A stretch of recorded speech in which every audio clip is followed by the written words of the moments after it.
Sure. Well, before we do that, tell us what Toro Real Estate Partners is first.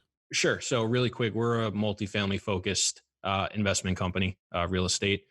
We focus on medium to large apartment complexes in the southeast and Midwest United States. So 100, 200, 300 units. Anywhere between $5 and $50 million. That's kind of the deals we look for. We try to buy deals that have some sort of distress component or value component where we can come in, bring some extra money to the table, fix things, improve things, raise rents, increase operations, and then dispose of it for hopefully profit. But that's kind of what we specialize in. We also do a little bit with mobile home parks, but our bread and butter is multifamily real estate, so apartment buildings.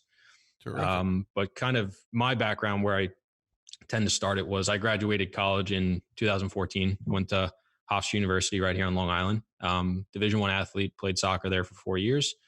And like a lot of other college kids and especially student athletes, I didn't really know what I wanted to do afterwards. So just fell into a coaching role, coach for a Division II program up in Massachusetts. Liked it, but realized long term it just wasn't for me. I really missed Long Island, New York, and wanted to move back home. And if you want to scale up in the college coaching world, you got to be willing to move wherever, whenever, to find the right jobs and move up. So I was like, it's just not quite the right fit. So came home, got another coaching job, but they're part time. They're not full time jobs. So I needed another job, and I got a second job working as a cold caller for a stock brokerage company in Rockville Center, and did that for about a year and a half.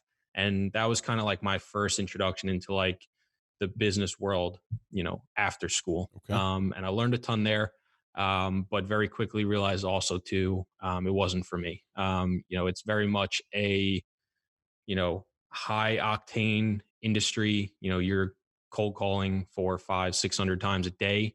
You're expected to work more than 8 hours a day, sometimes 10 or 12 hours. And it was also very first a commission first kind of environment. So, what can I make from my client, not what can I make my client? And I wasn't very happy with that. So after a few months, was trying to figure out a way to leave and look at other opportunities. And as luck would have it, my mom and my cousin bought a flipping course, and they kind of asked if I wanted to come along. They had like that weekend seminar that a lot of them do. And that was kind of my first introduction into real estate. So before that, I didn't know anything, literally nothing. The perfect example I give was I used to think asbestos was a type of mold. Okay. So if you know anything at all about building materials or you've owned real estate, that's couldn't be farther from the truth. The reason I thought it was because I know it gets in your lungs, it causes problems. That's why I thought it was mold. So I literally knew nothing. So for the next few months, that was my learning period. My mom and my cousin had both owned real estate. They were both agents. And then, we had this course. So that was a very steep learning curve for me. And we started trying to flip houses on Long Island. And we just flat out failed to do it for the next 6 to 8 months. Didn't flip a single home, didn't buy anything, didn't put anything under contract, just failed. And the reasons that we failed are multiple, but the major ones are one was our own lack of execution. We failed to one, stick it out long enough to actually see results. We decided to pivot, which ended up being a good thing. But if we were dead set on being flippers, we quit way too early. You can't go have a go at something for 6 months and expect to, have something fall in your lap too. Right. We didn't put in enough resources to find deals that were not on, the MLS or, publicly available to buy. And three, we just wanted much larger margins than you probably get in, high cost of living areas and high interest areas like, New York, Miami, LA, et cetera. So, we failed at that. But what we had decided to do towards the end of it was we said, instead of trying to beat our head against a brick wall, why don't we find somebody that's actually doing it and see if we can leverage their experience by helping them one way or another and kind of ride their coattails a little bit until we can find our feet somewhat. And the way we decided to do that was we had some extra capital lying around. We said, let's lend it as a hard money loan and let's get an inside look into how this, who we thought was an experienced flipper, operated, their flips, their business, etc. As luck would have it, that person we lent money to is John's cousin, who is one of the owners at Toro. Okay. And we ended up meeting him. And from there, it was just like a really good spark and just like really good synergies. And we decided to start working on some stuff together. So the first thing we did was we invested passively a little bit in an 8 unit property that he was raising money for. And that was like at the very start of the conversation. We said, same idea. We said, hey, multifamily is something that's very interesting as well. Let's get some experience. Worst case scenario, it's better, in our opinion, to invest money into a deal than to pay again for an educational course where good chance we make money and it's not a guarantee we lose money and we'll probably learn a similar amount along the way. That was our thought process. Ended up property did very well and led to a lot of knowledge and opportunity afterwards. So in hindsight, great decision. From there, decided to joint venture on another 17 units in the same area. So in Covington, Kentucky. It's right across the river from Cincinnati. So a really Okay. interesting area.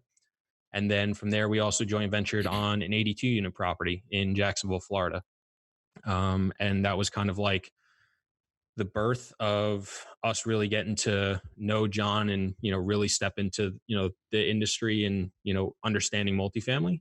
And right around the same time that we were closing the 17 unit property, I was still working at that stock brokerage company, and I was miserable. I had put on a ton of weight. I won't say I was depressed, but I was definitely like downtrodden and beaten up and stuff like that. And I was really looking for a way out.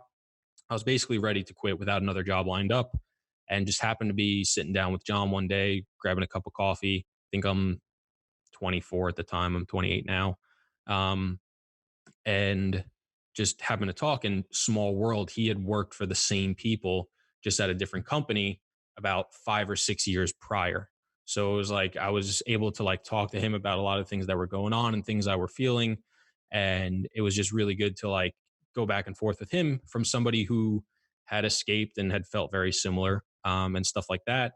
And just as I was talking, maybe I'll go for another 6 months, see if we can get the real estate stuff going full time where there's, enough money that I can just live and kind of get this going and, do what I have to do. And he said, well, me and my partner are actually thinking about bringing somebody in full time to help us out with the asset management side. Is that something, you'd be interested in?